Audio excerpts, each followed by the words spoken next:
അങ്ങനെ ഗിരിയേട്ടൻ കൂടെ ഉള്ളപ്പോ മാത്രം ആളുകൾ നമ്മളെ പേടിക്കുകയും ബഹുമാനിക്കുകയൊക്കെ ചെയ്താൽ മതിയോ? അപ്പൊ നമുക്കെന്ത് വിലയാ ഉള്ളത്?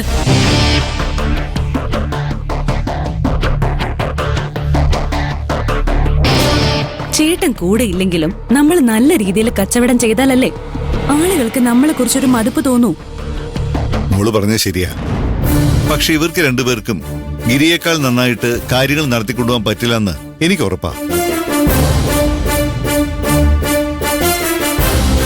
അത് ഞാൻ വെറുതെ തർക്കിച്ച് ജയിക്കാൻ പറയുന്നതല്ല, കണക്ക് നോക്കിയിട്ട് തന്നെ പറയുന്നേ.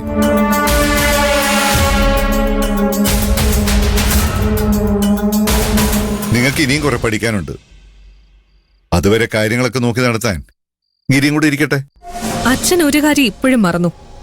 അച്ഛൻ ആഗ്രഹിച്ചതുകൊണ്ട് മാത്രം അവൻ നമ്മുടെ കൂടെ ജോലി ചെയ്യാൻ വരില്ല. അവനും കൂടെ തോന്നണം. അതിനുള്ള സാധ്യത വളരെ കുറവാ.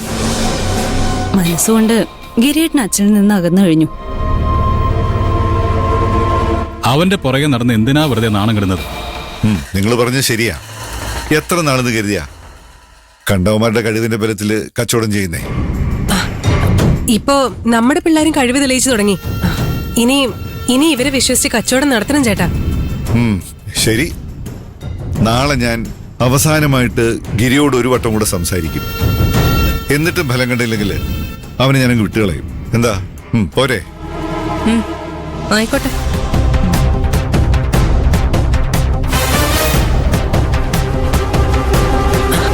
മഹിമ ജയിലിലേക്ക് പോയപ്പോ ഞാൻ ഒരുപാട് സന്തോഷിച്ചതാ.